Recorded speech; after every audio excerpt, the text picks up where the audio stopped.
사도신경으로 신앙 고백하시겠습니다. 전능하사 천지를 만드신 하나님 아버지를 내가 믿사오며 그의 외아들 우리 주 예수 그리스도를 믿사오니 이는 성령으로 잉태하사 동정녀 마리아에게 나시고 본디오 빌라도에게 고난을 받으사 십자가에 못 박혀 죽으시고 장사한 지 사흘 만에 죽은 자 가운데서 다시 살아나시며 하늘에 오르사 전능하신 하나님 우편한 자 계시다가 저리로서 산자와 죽은 자를 심판하러 오시리라. 성령을 믿사오며 거룩한 공예와 성도가 서로 교통하는 것과 죄를 사하여 주시는 것과 몸이 다시 사는 것과 영원히 사는 것을 내가 믿사옵나이다. 아멘.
다 같이 기도하시겠습니다.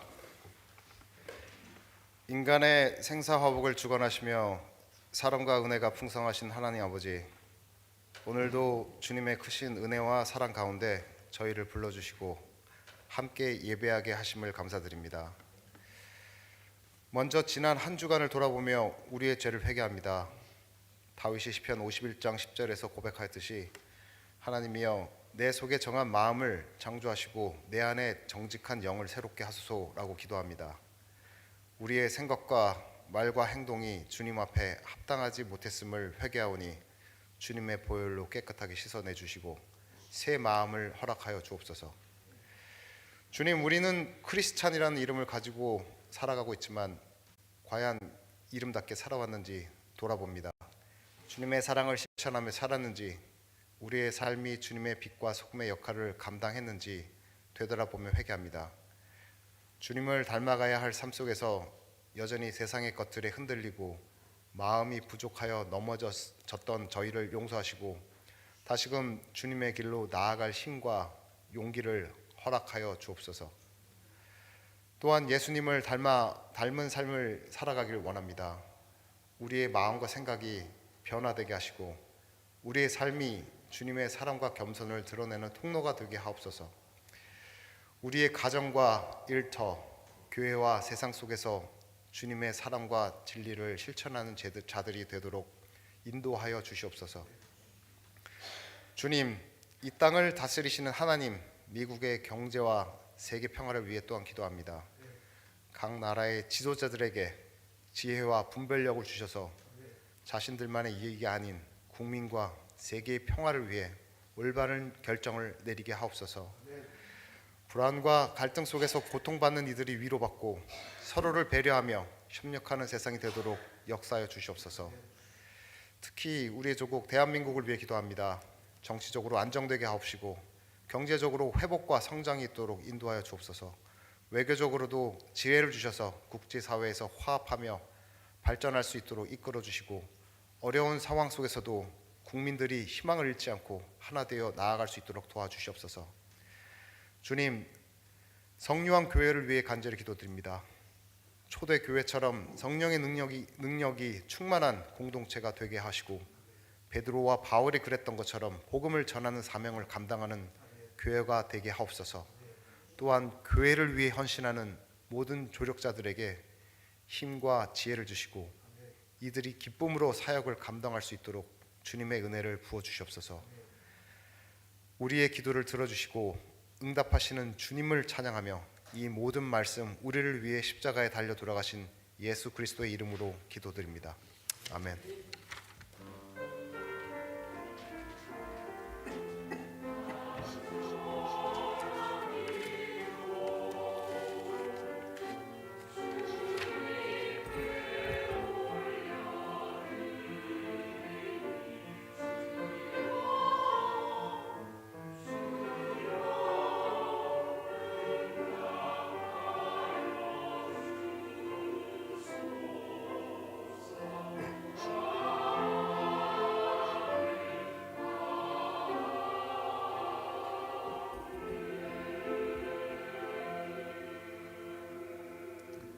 여러분과 교회 소식 함께 나누겠습니다. 부활주일이 4월 20일입니다. 이중 언어로 합니다. 온 가족 다 참석하면 좋겠습니다. 여러분 기억하시고 그때 모두 다 예배 참석하시면 참 고맙겠습니다. 저희 교회에 성경 공부 여러 클래스가 있습니다. 앞에 보실 텐데요. 지금 세보니까 7개 클래스군요. 주일날 2그룹이 있고 화요일날 2그룹이 있고 수요일 2그룹 그리고 목요일날 있습니다. 여러분 성경 공부에 참여하도록 아주 그냥 강력하게 여러분에게 권면합니다. 많이 바쁘실 거예요. 힘드실 거예요.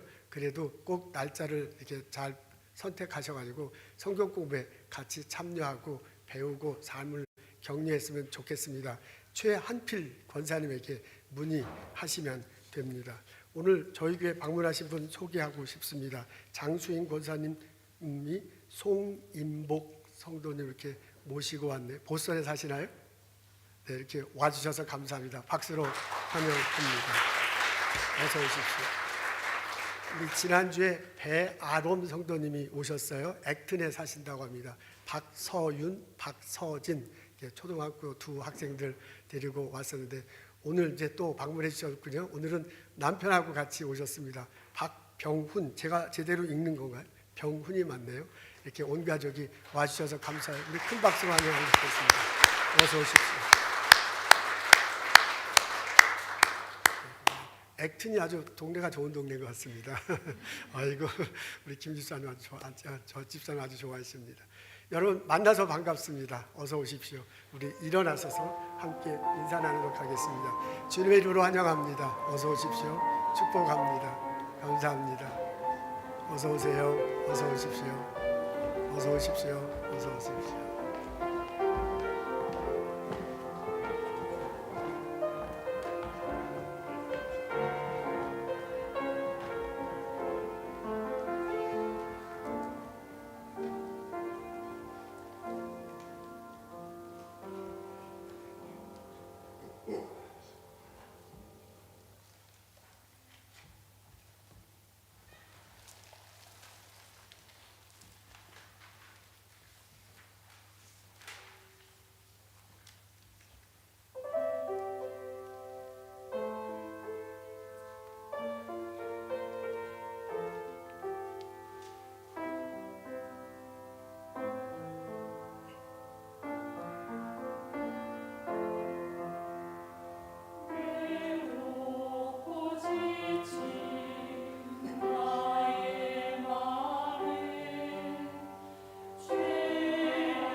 감사합니다.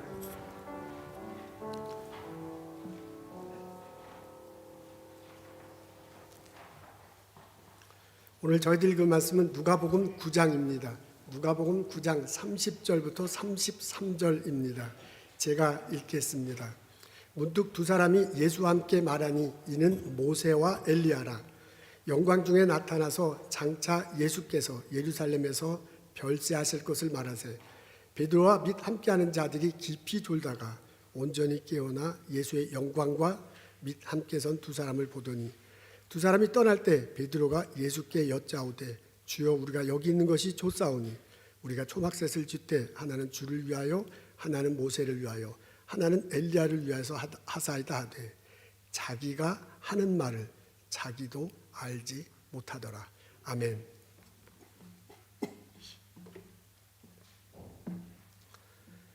카멜레온은 도마뱀의 일종입니다. 주로 아프리카에 서식한다고 하는군요. 벌레를 먹고 삽니다. 카멜레온의 특징은 자기 몸의 색깔을 변화시킬 수 있습니다. 몸의 피부를 수축하거나 이렇게 이완함으로써요, 밖에서 오는 빛을 흡수하거나 혹은 반사한다고 합니다. 이런 과정 속에서 색깔의 변화를 일으킬 수 있어요. 환경에 적응하기 위해서 혹은 자기 감정에 따라서 혹은 같은 동류끼리 대화하기 위해서 이렇게 색깔의 변화를 준다고 합니다. 간혹 사람들은 카멜레온에 빗대어서 말해요. 저 사람은 카멜레온 같은 사람이야 라고 그렇게 말할 때 그때는 부정적인 의미가 참 많습니다. 이런 때는 이렇게 말하고 저런 때는 저렇게 말해요. 이 사람에게는 아부하고 저 사람은 군림하는 사람입니다. 그런 때 저 사람은 카멜레온 같다고 얘기해요. 부정적인 뉘앙스가 깔려 있습니다. 근데 요즘은 이 긍정적인 의미에서 카멜레온을 사용하기도 하는가 봅니다. 사람이요, 생각이 유연합니다. 생각이 유연합니다.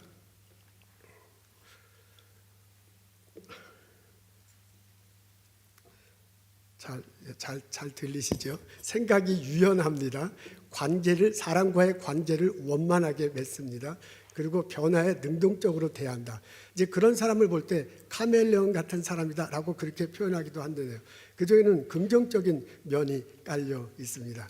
여러분 어떻습니까? 카멜레온이라는 소리를 들으면 카멜레온 같은 사람이다라는 소리를 들으면 긍정적으로 다가옵니까? 아니면 부정적으로 다가옵니까? 어느 날 예수님이 제자들과 함께 산으로 올라갔습니다. 3명의 제자들이 따라왔어요. 베드로, 야곱, 요한입니다. 예수님은 열심히 기도를 하는데 제자들은 열심히 잠을 자고 있었습니다. 그러다가 베드로가 잠시 눈을 떴어요. 그리고 그때 벌어진 상황이 31절과 32절에 적혀 있습니다. 그걸 약간 축약해서 제가 앞에 적어놨어요. 우리 다 같이 읽겠습니다. 시작. 모세와 엘리야가 영광 중에 나타나 장차 예수께서 예루살렘에서 별세하실 것을 말하세. 베드로가 깊이 졸다가 깨어나 예수와 두 사람을 보더니 그랬습니다. 베드로가 깊이 졸았다라고 이렇게 적혀져 있네요. 졸은 정도가 아니라 코를 굴굴 골면서 잠을 잔 듯합니다. 그렇게 한참 자다가 잠시 깨어났어요. 깨어났는데 뭐가 앞에 보이는 거예요. 예수님의 용모가 변했다. 얼굴이 좀 변했다고 그러고요. 예수님 옷이 빛을 받아서 하얗게 됐다고 합니다. 그뿐만 아니라 예수님 앞에 사람 같은 존재가 나타나는데 얼른 보니까 모세와 엘리야예요. 그리고 그 사람들이 막 대화를 나누는데 그 주변에 영광의 빛이 보였다라고 그렇게 됐습니다. 그것이 막 너무나 놀라서요. 베드로가 예수님한테 얘기하잖아요. 우와, 예수님 이것이 영광스러운 장소군요. 그러면서 초막셋을 지으면 어떻겠냐고 제안합니다. 하나는 주를 위하여, 하나는 모세를 위하여, 하나는 엘리야를 짓고 우리 여기 같이 있는 것이 참 좋겠습니다. 라고 그렇게 베드로가 제안을 합니다. 이 제안을 예수님이 들었을 텐데 아무런 말씀을 하지 않으세요. 같이 있었던 다른 제자들도 눈이 깼을 텐데 그 사람도 아무런 말을 하지 않습니다. 그러면서 33절 맛 끝에 뭐라고 적혀냐면 베드로가 무슨 말을 하는지도 모르고 말을 했다라고 그렇게 적혀져 있습니다. 베드로가 말을 했어요. 근데 자기가 무슨 뜻인지도 모르고 그렇게 이야기를 했다고 합니다. 이 대목을 읽으면 궁금해집니다. 베드로가 말을 했는데 자기가 무슨 뜻인지도 모르고 얘기를 했다니 도대체 베드로가 모르는 것이 무엇인가? 베드로는 지금 변화하고 있다는 것을 모르고 있습니다. 예수님 앞에 일이 벌어지고 있습니다. 여러분 앞에 보면 영광과 별세라는 단어 빨간 줄을 펴줬는데 이제 그게 이제 변화를 말하는 겁니다. 예수님은 지금 죽는 준비를 하고 있는 상황입니다. 여기 보면 별세라는 단어가 표현되어 있군요. 그게 한자어로는 이 세상을 떠난다, passed away, 죽는다라는 그런 의미를 갖고 있습니다. 이제 예수님은 죽어야 할 때가 됐다는 것을 알게 돼요. 그리고 모세와 엘리야와 대화를 하고 난 다음에 그것을 좀 더 확인했을 듯합니다. 그래서 이제 당신이 죽을 준비를 하려는 그런 순간에 도달했습니다. 그 후에 베드로가 깨어났어요. 베드로는 모세하고 대화 내는 걸 듣지 못하고요. 그냥 보기만 했는데 보는 것은 어떠냐면 영광의 모습이 보이는 거야. 예수님 얼굴이 변해 하얀 빛이 생겨 막 모세와 엘리야가 하는 영광 중의 모습을 본 겁니다. 그래서 자기가 본 것만을 얘기해요. 여기가 좋구나. 초막을 세우면 얼마나 좋겠습니까? 라고 그렇게 대답하고 있습니다. 베드로는 지금 변화하고 있다는 것을 모르고 있어요. 예수님은 영광의 시기에서요 지나서 별세의 시기, 조개하면 영광 받는 그곳에서 있지 않고 죽음을 준비하는 과정에 있습니다. 이렇게 좀 변화하고 있어요. 그래서 지금 이곳에서 영광을 말할 것이 아니라 저곳에 가서 앞으로 미래 올 죽음을 대비해야 할 때입니다. 이런 변화의 시기를 예수님은 맡고 있는데 베드로는 이런 변화의 시기구나라는 것을 모르고 있습니다. 베드로는 예수님이 이 변화를 주도적으로 이끌어 간다는 것을 모르고 있습니다. 예수님은 직감합니다. 앞으로 어떤 일이 벌어질지 알고 있습니다. 누군가가 와서 자기를 잡아갈 거예요. 모욕당할 거예요. 재판 아닌 재판을 받을 겁니다. 그리고 십자가에 죽게 될 것입니다. 그리고 많은 사람들로부터 조롱을 받게 될 겁니다. 그걸 예수님은 쭉 보고 있습니다. 그런 일이 벌어질 것이다. 여기에서 나오는 표현에 의하자면은 별세의 시기, 별세의 시간, 죽음의 시간이 올 거라는 것을 알고 있습니다. 근데 그것으로 끝나는 것이 아니에요. 그 이후에는 영광의 시기가 올 겁니다. 하나님께서 예수님을 불러 일으켜 세웁니다. 그리고 다시 살아나게 하시고요. 40일 동안 제자들과 함께 하시고 하늘로 승천하게 하십니다. 하나님 올라와서 하나님 우편에 앉아 있어요. 우리 요한계시록이나 혹은 바울문서에 보면 하나님 우편에 앉아 계신 예수님을 영광 중에 있는 것으로 잘 묘사되고 있습니다. 그 예수님이 언젠가 다시 이 땅에 내려오신다고 그래요. 그때도 보면 영광 중에 올 것이다 라고 그렇게 말하고 있습니다. 여러분 느껴지십니까? 지금 예수님 앞으로요 이 별세의 시기, 죽음의 시기가 다가오고 있는데 그게 끝이 아니야. 그 이후에는 영광의 시기가 다가오고 있습니다. 이걸 예수님이 직감했어요. 이걸 예수님이 모세와 엘리야와 대화를 나누면서 확신했어요. 그래서요 이렇게 변하고 있다는 것을 알고 이 변화를 주도적으로 이끌어 가겠다는 결심을 예수님은 하셨습니다. 근데 베드로는 그걸 몰랐습니다. 베드로는요 지금 변화의 시기가 있다는 것, 예수님이 그 변화를 주도적으로 이끌어 가려고 한다는 것을 몰랐습니다. 그러니까 엉뚱한 소리를 하는구나 하고 예수님께서 전혀 대답하지 않은 것입니다. 기도가 이 차이를 만들었습니다. 예수님은 열심히 기도했습니다. 근데 베드로는 열심히 잠을 자고 있습니다. 그것이 엄청난 차이를 일으킵니다. 깨어서 열심히 기도할 때 모세와 엘리야를 만나고요. 그들로부터 하나님의 뜻을 알게 돼요. 하나님의 큰 틀 안에서 어려운 시기가 오겠구나. 그 시기를 지나고 나서 기쁨의 시기가 오는구나. 예수님은 알게 됩니다. 이게 변화가 된다는 것을 알게 되고요. 그 변화가 된다는 것을 알고서 능동적으로 헤쳐나갈 능력 같은 것들을 예수님은 선물로 받습니다. 근데 기도하지 않은 베드로는 그런 것이 없습니다. 그냥 졸고만 있으니까 자면서 그냥 먹을 것만 생각하니 영적 대화를 나눌 기회가 없었습니다. 어떻게 변화가 일어날 것인지, 그 변화를 어떻게 주도적으로 이끌어갈지 베드로는 전혀 알지 못했습니다. 그래서 거기서 예수님도 대꾸하지 않은 그런 여기가 좋사오니 여기 있겠습니다라는 말을 한 것입니다. 베드로는 이런 모습을 계속해서 보입니다. 겟세마네 동산에서 예수님이 기도하실 때 베드로와 다른 두 제자는 졸고 있었습니다. 깊이 자고 있었습니다. 그게 너무 안 좋아서 예수님이 두 번째 와서 깨워서 좀 같이 기도하자고 그러잖아요. 그리고 세 번째 왔는데도 보니까 계속 자고 있는 거야. 예수님은 열심히 기도하는데요. 제자들은 열심히 그냥 졸고 있었습니다. 그러니까 베드로는 계속 그런 상태예요. 그래서요, 예수님에게 어떤 변화가 일어나는지, 예수님이 그 변화를 어떻게 주도적으로 이끌어가는지를 전혀 알지 못했습니다. 그러니까 이렇게 알지 못하니까 베드로는 계속 스트럭을 할 수밖에 없었습니다. 나중에 예수님이 내가 십자가에 달려 죽을 거다 그러니까 깜짝 놀라면서 그런 일이 있으면 절대로 안 됩니다. 막 이렇게 얘기하잖아요. 그렇게 얘기를 합니다. 나중에 예수님이 내가 십자가 둘 때 너 나 부인할 거다 그러니까 무슨 소리입니까? 나는 절대로 부인 안 할 겁니다. 이렇게 얘기를 합니다. 근데 실제로 예수님 잡혀갈 때 베드로는 자기는 제자가 아니다라고 부인합니다.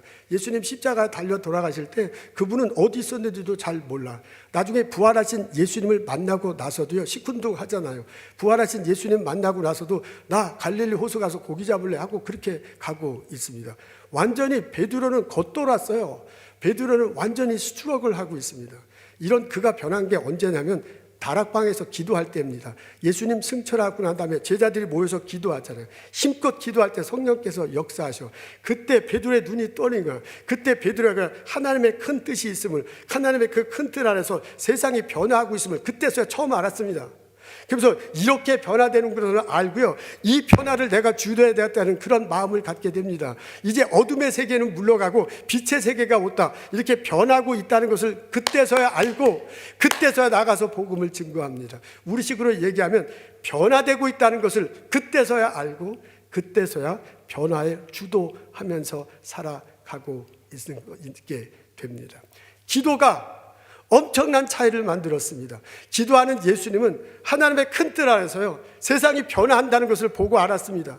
그리고 그 세상 변화에 주도적으로 나갈 그 결심을 하고 그 능력을 받습니다. 근데 기도하지 않은 베드로는요, 세상이 변하고 있다는 것을 알지 못했습니다. 그 흐름에 타지 못하고요, 스트럭을 하다가 나중에서 기도하고 성령에 덧입히고 난 다음에 그 변화를 알고 하나님의 능력이 입어서 변화를 주도하며 살아가게 된 것입니다. 나중에서 베드로는 처음에는 스트럭했지만 나중엔 주도적인 인물이 되잖아요. 복음을 증거하고 교회를 세우고 그리고 초대교회를 이끌어가는 지도자가 됐습니다. 기도가 사람을 바꾸어 놓습니다. 여러분, 오늘 본문을 이렇게 해석하고 바라본다면 우리들이 해야 할 일이 있습니다. 그게 뭐냐면 기도하는 것입니다. 잠자고 졸며있는 게 아니라 깨어 하나님 앞에 기도할 수 있습니다. 우리가 기도할 때 형제를 보여주시고요, 그 변화를 알게 하십니다. 우리가 기도할 때 하나님께서는 변화가 어떻게 되는지를 보게 하시고 알게 하시고 듣게 하시고요, 그 변화를 주도적으로 이끌어갈 능력을 우리들에게 허락하십니다. 우리는 고백해 하나님이 이 세상을 만드셨다, 하나님이 이 세상을 창조하시고 주관하신다고 합니다. 그 하나님 손 안에 변화되는 이 세상을 우리도 하여금 보게 하고 그 변화를 주도하게 합니다. 우리는 고백합니다. 하나님께서 나를 이 땅에 보내주시고요, 나에 대한 삶의 계획이 있고 인도하심이 있다고 고백해. 우리가 기도할 때 앞으로 어떻게 펼쳐질 내 삶의 변화될 것인가를 하나님께서 알려주시고 그것을 주도하면서 이끌어가게 하실 것입니다. 그렇다면 우리가 신앙생활에 있어서 정말 중요한 것은, 아주 중요한 것은 기도하는 겁니다. 깨어서 기도하는 겁니다.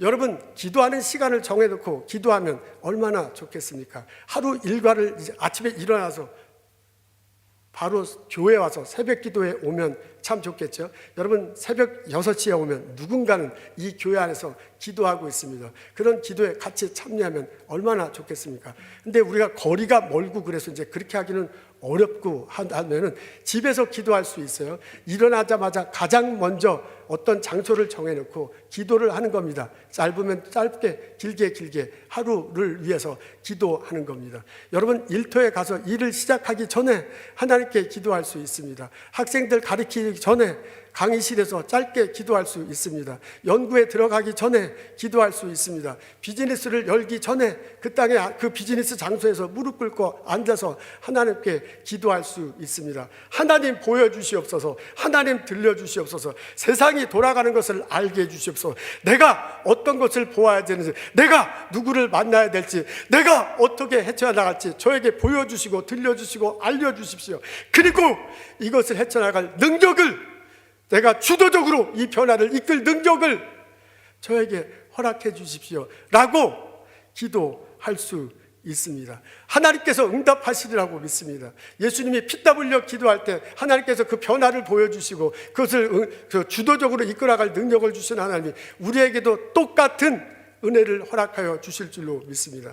하나님 손에서 세상이 어떻게 변하는지, 그리고 그것을 알려주시고 내가 어떻게 주도적으로 그 변화를 이끌어갈지 알려주시리라고 믿습니다. 이런 은혜가, 이런 삶이 우리들 모두에게 일어나기를 주님의 이름으로 기도합니다. 아멘. 생각해보면 우리 그리스도인에게는 카멜레온 같은 그런 구석이 있습니다. 어떻게 생각하면 그리스도인에게는 카멜레온자 같은 면이 오히려 보여야 할지도 모릅니다. 여기서 제가 말할 때 카멜레온 할 때 그 느낌은 긍정적인 면에서 그렇습니다. 카멜레온이 그렇게 유연한 사고를 갖고 있다. 사람들과 잘 관계를 맺는다.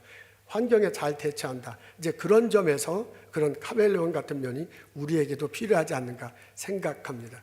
이런 생각은 제가 한 것이 아니고 제가 함께한 성경 공부 그룹의 멤버들이 한 생각입니다. 제가 시니어 그룹의 한 멤버들과 시니어 그룹의 장로님 권사님들과 성경 공부를 하고 있습니다.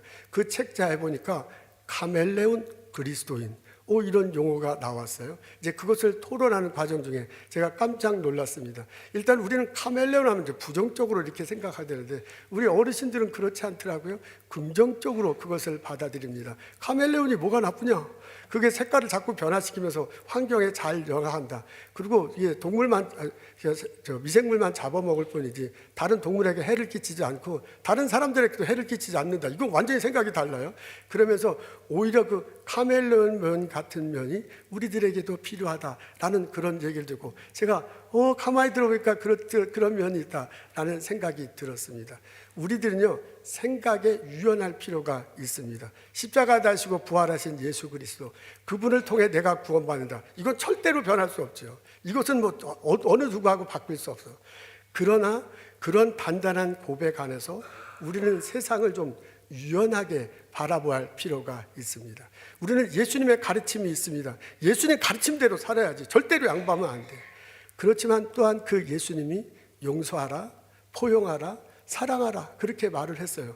그러니까 내가 이 가르침을 분명히 잡고 있지만은 좀 다른 생각을 가진 사람들에게 좀 포용하고 용서하고 사랑할 수 있습니다. 우리는 기독교가요 이 세상을 주도할 필요가 있습니다. 사실 초대교회 때는, 중세시대 때는, 근데 그렇게까지 얘기 안 해도 돼. 우리 보스턴에 청교도인이 들어온 지가 언제예요? 200년, 300년 전에는 기독교가 세상을 주도하고 이끌어 갔습니다. 근데 지금 보스턴에 기독교가 세상을 주도하고 인도하고 있습니까? 대한민국 1970년, 80년대 교회가 엄청나게 부흥해서 많은 그리스도인이 생겨서 교회를 위해서 한국이 많은 영향을 받았어. 지금 한국이 교회에 의해서 영향을 받습니까? 지금은 세상 변하는데 오히려 교회는 변하지 못하고요. 앞서 나가기는커녕 세상은 변하는데 교회는 변하지 못한다라는 그런 소리를 듣는 환경에 있습니다. 그렇게 생각하면 우리도 좀 사고의 유연성을 가져. 사람들과의 관계에 있어서 좀 여유를 주고 그리고 이 변화를 주도적으로 이끌어가는 그런 입장이 되었다라고 생각해 본다면 우리도 그런 카멜레온적인 면이 필요하지 않는가라는 생각을 해 보았습니다. 그때 떠오른 말씀이 있습니다. 사도 바울이 말해요. 사도 바울이 고린도전서 9장에 보면 이런 말을 합니다. 나는 자유인이지만 모든 사람에 대해서 종같이 내가 모든 사람에게 대해서 종같이 대한다. 그렇게 얘기하잖아요. 그러면서 한 사람이라도 예수님 안에서 들어오게 하겠다라고 그렇게 고백합니다. 나는 유대인을 만나면 유대인같이 이렇게 행동을 해. 어떤 사람은 율법 있는 자, 율법 지키고 그것에 대해서 말하는 사람이면 나는 그 율법에 대해서 자유롭지만 율법에 있는 사람처럼 그렇게 대한대요. 어떤 사람은 율법 없는 자, 그러니까 율법 같은 거 안 지키는 자예요. 그러나 난 그리스도 안에서의 율법을 지키지만 그 사람을 대할 때는 율법 없는 자처럼 그렇게 한대요. 나약하고 힘든 사람들이 있을 때 나는 그렇지 않지만 그 사람들과 함께 한다요. 그러면서 어떻게 하든지 복음이 전해지고 그러면서 어떻게 하든지 예수님 앞에 올 수 있도록 하겠다 라고 그렇게 사도 바울이 얘기해요. 그 사도 바울의 얘기를 가만히 보면요, 상당히 분명한 신앙 고백은 있지만 신앙의 유연성이 있는 거야. 자기의 뚜렷한 자기의 그 사람들에 관한 신념이 있지만 여러 사람들에게 부드럽게 좋은 관계를 맺고 있는 거예요. 그리고 어둠에 사는 사람은 빛의 세계로 들어왔으니까 이 사람은 변화를 주도적으로 이끕니다. 어떻게 따지고 보면 사도 바울에게도 그런 카멜레온적인 같은 면이 있다는 생각을 갖습니다. 여러분, 우리가 예수님 앞에 기도할 때, 우리가 기도할 때 하나님은 변화를 볼 수 있는 능력을 주십니다. 변화를 볼 수 있는 눈을 주십니다. 그리고 우리가 기도할 때 그 변화를 주도적으로 이끌어갈 능력을 허락하세요. 그뿐만 아니라 내가 사람과의 관계를 주도적으로 하고요, 내가 프로젝트를 주도적으로 해서 나로 인해서 세상을 변화시킬 수 있는 능력을 있도록 우리들을 이끌어 가십니다. 그런 점에서 본다면 우리 그리스도인에게도 카멜레온 같은 면이 있어야 되지 않을까라는 생각이 들었습니다. 여러분, 오늘 설교 제목이 카멜레온 그리스도인이라니? 라는 것이 설교 제목입니다. 여러분, 느낌이 어떻습니까?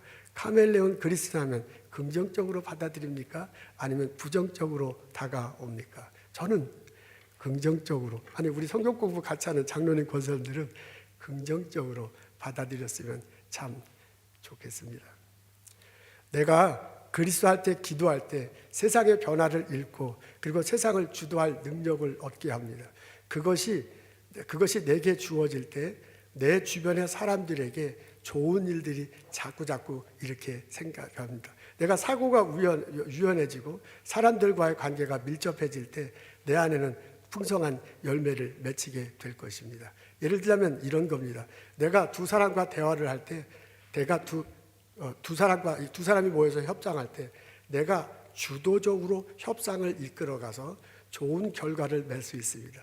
그렇지 않고 두 사람이 협상을 하다 막 싸워가지고 나쁜 결과가 나타날 수도 있습니다. 사실 두 사람이 어떻게 하냐에 따라서 이 세상이 변화가 일어나고 바뀌게 마련이잖아요.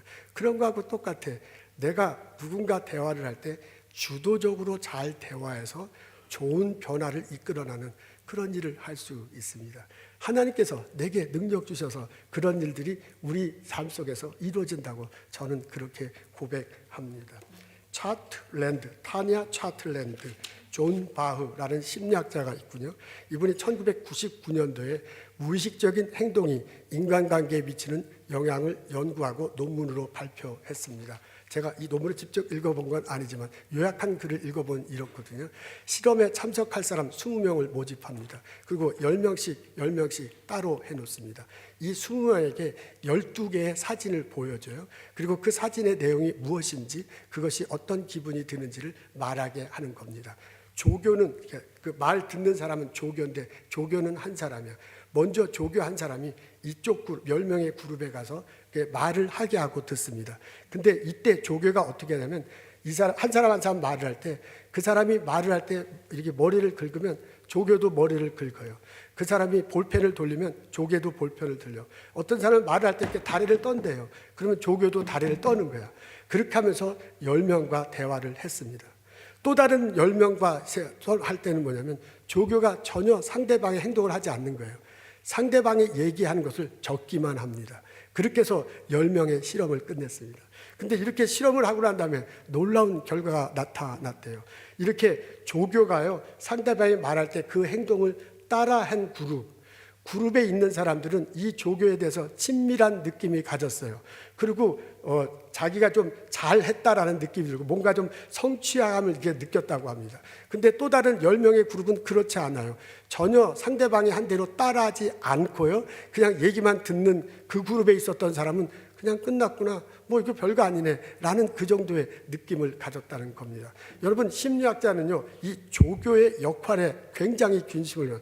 이 조교가요, 상대방이 한 행동 그대로 한 거야.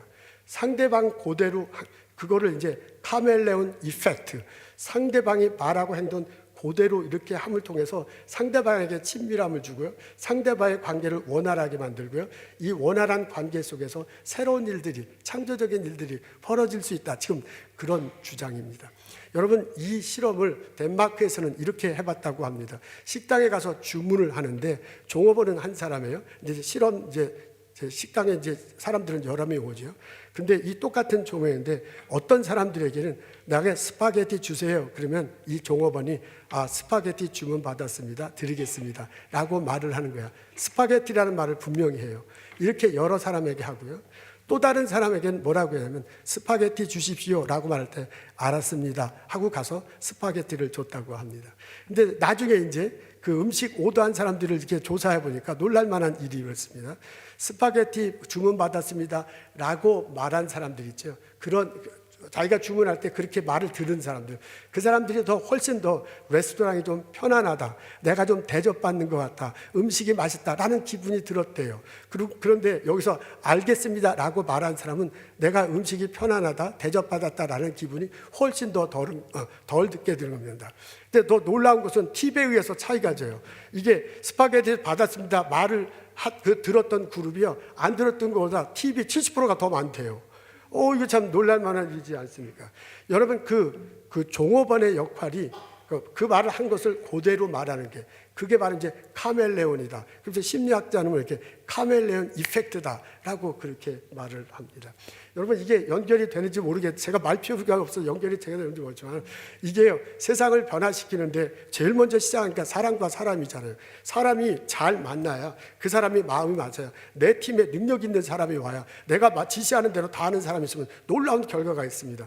근데 아무리 얘기해도 잘 못 알아듣고 내 팀에 능력 없는 사람들만 온다면 아무리 해도 결과는 잘 나올 수가 없습니다. 내가 누구를 만나느냐가 굉장히 중요해요. 그렇게 만나는데 내가 주도적인 역할을 하는 거예요. 내가 친밀하게 대하는 거예요. 내가 유연성을 하면서 해서 그 사람이 나에게 친밀하게 하고 우리 둘이 만나서 놀라운 변화를 일으킬 수 있다는 거예요. 우리 둘이 만나서 대화하는 것에 보지 못하는 것을 보게 되고요. 세상이 변화되는 것을 깨닫고요. 우리들이 하는 능력을 통해 내 팀이 하는 데에서 변화를 세상을 주도하는 일이 벌어질 수 있다 그 말입니다. 그게 이제 심리학자들이 말하는 건데 제가 그것을 오늘 성경 공부가 연결시킨 거예요. 하나님께서 변화를 할 것을 보게 한다. 하나님께서 주도적으로 연락한다. 이게 바로 심리학자들이 말하는 것과 같이 돌아가는 거다 그 말입니다. 이해했으면 좋겠는데 하여간 다 이해했으리라고 믿습니다. 하나님께서 우리에게 능력을 주셔서 이런 놀라운 일들이 벌어진다고 저는 고백을 합니다. 여러분 하나님께서 주시는 능력에 나의 일터에서 나의 연구소에서 그런 일들이 반드시 이루어질 거라고 저는 생각합니다. 오늘 예수님은 기도하는 장면에서 이런 원리를 지금 끄집어냈거든요. 우리가 하나님께서 세상을 변화를 보게 한다, 내가 그 변화를 주도하게 한다는 건데 이게 신앙적인 영역에서만 그렇게 될 거라고 저는 생각하지 않습니다. 그런 원리가 나의 가정과 나의 일터 속에서 그대로 벌어진다고 저는 그렇게 믿습니다. 하나님께서 우리 일터에서 그렇게 일이 벌어지게 할 것입니다. 여러분 세상은 빠르게 변하고 있습니다. 과학기술의 엄청난 발전이 이 변화를 이끌어가고 있습니다. 지금 사람들은 4차 혁명 시대다 얘기하고 데이터 시대라고 말하고 있습니다. 우리들 일상생활에 하는 모든 것들이 다 데이터화되고 있습니다. 내가 먹고 가고 하는 것 셀폰에 다 적혀져 있잖아요. 그리고 클라우드에 다 저장돼 있어요. 모든 것들이 다 데이터가 있습니다. 완전히 막 엄청난 데이터야. 그래서 빅데이터다라고 그렇게 말합니다. 수많은 데이터가 있는데요. 그 수많은 데이터를 어떻게 정렬하느냐, 그것을 어떻게 정돈하느냐, 그것을 어떻게 연결하느냐에 따라서 결과물은 엄청나게 다릅니다.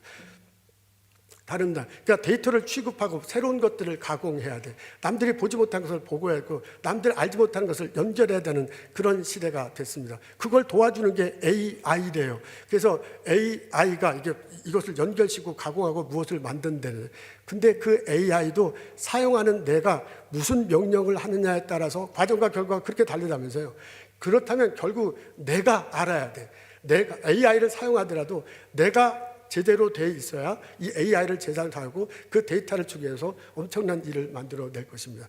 여러분 여기에 하나님의 능력이 임할 거라고 저는 믿습니다. 이곳에서 하나님이 역할을 하시게 될 거예요. 내가 기도하고 나갈 때, 내가 일할 때, 내가 연구할 때 나의 비즈니스 속에서 한계는 있어요. 수많은 것을 알고 있었는데 그걸 어떻게 연결해야 될지 어떻게 추진해야 될지 모를 그럴 때가 있습니다. 그때 우리가 하나님께 기도할 수 있습니다. 하나님 보여주십시오. 하나님 알게 해주십시오. 하나님 연결시키게 하십시오. 하나님께서 나에게 세상을 보게 하시고요, 하나님께서 세상을 주도적으로 이끌어가게 하실 줄로 저는 믿습니다. 내가 그동안 보지 못했던 것을 보게, 남들 보지 못한 것을 보게 하실 것입니다. 내가 그동안 연결하지 못한 것을 연결하게 해서 남들 연결하지 못한 것을 연결하게 할 것입니다. 내가 그동안 여기서 읽지 못한 것을 읽게 하실 거예요. 그 데이터 속에서요, 남들이 하지 못한 것을 읽게 할 것입니다. 그래서 무언가 새로운 것을 만들어내. 그걸 사람들은 역발상이라고 얘기해. 사람들은 창조력이라고 그래. 그것을 거꾸로 본다고 그래. 어떤 일이 벌어지든 간에 하나님께서 나에게 그런 일들이 벌어지도록 일어나게 하시리라고 믿습니다. 예수님이 말씀하셨어요. 너희가 내 안에 있으면 많은 열매를 맺을 거다. 내가 예수 이름으로 기도하고요, 보여주십시오, 깨닫게 하시옵소서, 새로운 것을 발견하게 해주라고 기도할 때 하나님께서 눈을 열어주시고 하나님께서 능력으로 함께 하셔서 나의 일터 속에 놀라운 열매가 맺히게 하시리라고 믿습니다. 이것을 깨닫고 이런 놀라운 경험이 여러분 비즈니스에, 여러분 연구소에, 여러분 학교에, 여러분 회사에 일어나기를 주님의 이름으로 축원합니다. 아멘. 세상은 변하고 있습니다. 근데 그 세상에 변하는 것은 큰 틀로 두 개 틀 안에서 변한 것 같습니다. 오늘 성경 본문에 보면 영광의 시대가 있다고 그러고 별세의 시대가 있다고 그래요. 그러니까 죽음의 때가 있지만은 영광의 때가 있는 거죠. 어렵고 힘든 때가 있지만 좋은 때가 있는 거죠. 지금 역경 속에 있지만은 순경, 좋은 환경 속에 올라갈 수 있는 거죠. 그러니까 이런 걸 이제 음양, 이제 동양 철학에서는 음양이라고 그러네요. 오늘 성경 예수님 말씀하신 거 보면 내려가고 올라가고 내려가고 올라가고 그렇게 인생이 변화될 거라 그렇게 말씀하십니다. 근데 이렇게 변화되는 것에 끝이 있습니다. 그 끝이 어떻게 하면 하나님 나라예요. 하나님 나라에서 우리 인생은 다 끝날 것입니다. 예수님이 가 계시는 곳, 그 예수님 언젠가 다시 재림한다고 우리 고백해. 그분 앞에 심판받고 우리는 천국에서 영원히 산다고 고백해. 그 천국은 영광의 시기입니다. 하나님이 많은 성도들로부터 영광의 찬양을 들 때 그 영광의 모습으로 묘사되어 있어요. 그렇다면 우리가 오르락내리락 오르락내리락한 삶을 사지만 그 끝은 영광의 삶이 끝이 될 거예요. 그래서 그 끝으로부터 다시 이쪽으로 역추적해 볼 수 있어요. 우리의 끝은 영광의 시기야. 그 끝에서 반대로 내리락하기도 오르락 내려가고 오르락 내고 내려가고 오늘날에 내가 있을 겁니다. 내가 그렇게 내 인생을 바라본다면 지금 내가 별세의 시기에 있다. 죽을 것 같아. 더 이상 못할 것 같아. 이게 나의 한계야. 포기하고 싶어. 그런 시기를 지날 수 있더라도 우리는 좌절하지 않을 수 있어. 우리는 소망을 가질 수 있어. 왜냐하면 우리는 언젠가 올라가는 그런 시기가 있을 거고요. 이렇게 오르락 내리락 하다 우리의 끝은 영광의 시기 때문에 그렇습니다. 그때 우리가 좌절하지 않고 소망을 가질 수 있는 것은 하나님께 기도하면 하나님께서 이 변화의 시기를 보게 할 것이다. 하나님께서 이 변화를 주도적으로 이끌어가게 할 것이다. 라고 믿고 우리가 살아갈 수 있기 때문에 그렇습니다. 기도하십시오. 하나님께서 내게요 변화를 보게 하실 것입니다. 내 신앙뿐만 아니라 내 일터, 내 비즈니스, 내 연구하는 것에 어떤 변화가 있는지 분명히 보게 하고 듣게 하실 것입니다. 그리고 하나님께서 그 변화를 주도적으로 이끌어갈 능력을 허락하실 것입니다. 이것이 체험되고 이것이 고백되고 찬양되는 나와 여러분 되시기를 주님의 이름으로 축원합니다. 아멘. 기도하겠습니다. 하나님, 주님 전에 나와서 말씀 듣게 해주셔서 감사합니다. 한계에 부딪혔을 때 더 이상 아무것도 할 수 없다고 생각합니다. 이제 죽는, 포기하는 일밖에 없다고 생각할 때 주님 앞에 나와 기도할 수 있도록 도와주옵소서. 하나님, 세상이 변하는 것을 보게 하게 주옵소서. 내가 그 변화를 주도적으로 이끌어갈 능력을 허락하시옵소서. 그래서 내 개인과의 관계 속에서, 내 가족 속에서, 내 일터 속에서 풍성한 열매가 맺힐 수 있도록 도와주시옵소서. 하나님 은혜를 경험하고 하나님 찬양 드리며 살아가는 저희들 되게 하옵소서. 예수님 감사합니다. 예수님 이름으로 기도합니다. 아멘.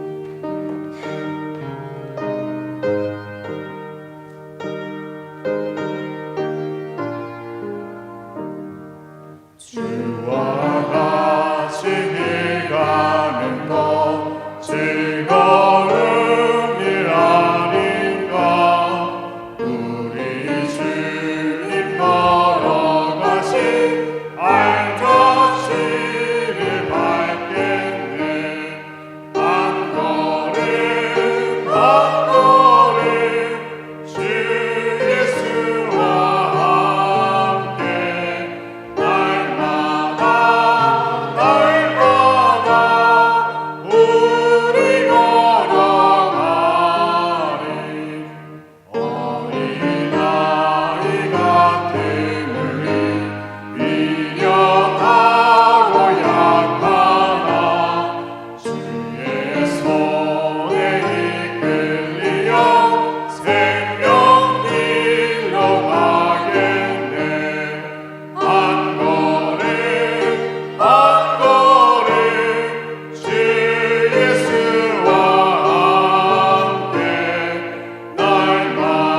주의 영광을 보내 찬송 가운데 서신 주님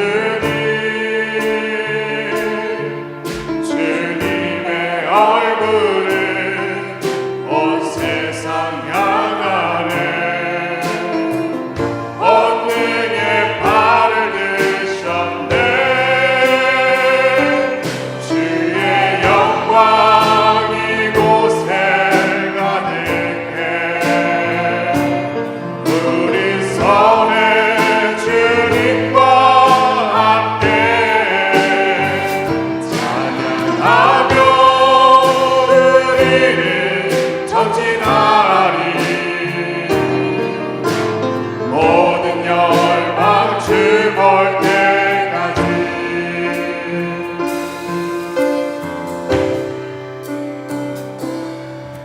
내는 주의 영광을 보내 우리 가운데 계신 주님 그 빛난 영광 온 하늘 덮고 그 찬송 온 땅 가득해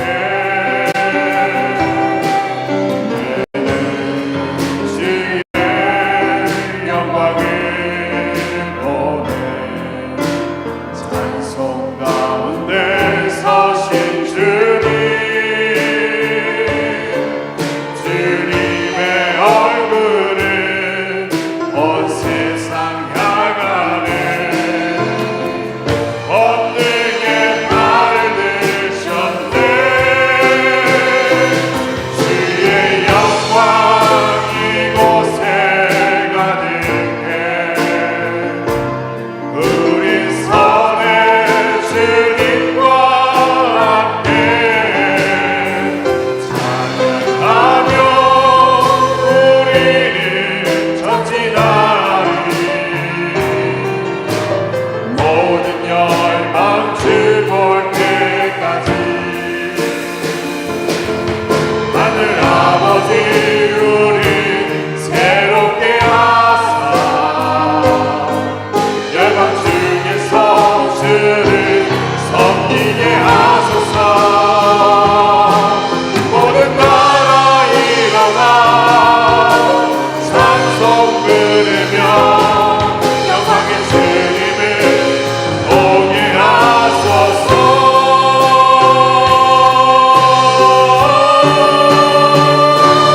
주의 영광 이곳에 가득해 우리 선에 주님과 함께 찬양하며 우리를 전진하리 모든 열방 주 볼 때까지 주의 영광 이곳에 가득해 우리 선에 주님과 함께 찬양하며 우리를 전진하리 모든 열방 주 볼 때까지 하나님 주님 앞에 나와 찬양 드리고 예물 드리고 예배 드리게 해주심을 감사합니다. 하나님 주의 말씀 듣고 내 삶을 뒤돌아보며 깨우치며 힘을 얻게 해주심을 감사합니다.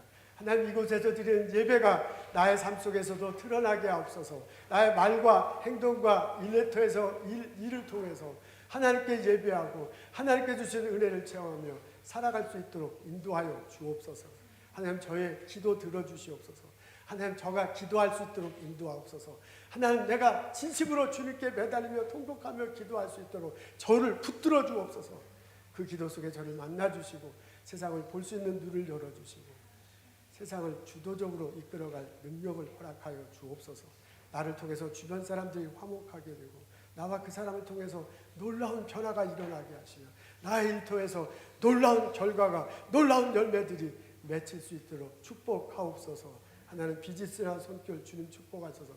그 가게가 번성하게 하옵소서. 연구소에 주님 함께 하시고 일터에 주님 함께 하셔서 놀라운 연구 결과물들이 일터에서 놀라운 성과가 일어나도록 하나님께서 한 사람 한 사람 축복하시고 인도하여 주시옵소서.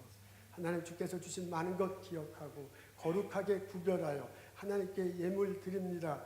이 예물 받아주시옵소서. 바친 손길 기억하시고 하나님께서 큰 은혜와 복을 내려 주시옵소서. 성부 성자 성령의 은혜와 축복과 보살핌이 오늘 예배드리고 돌아가는 우리들 모두에게 지금부터 영원토록 함께 하시기를 간절히 축원하옵나이다.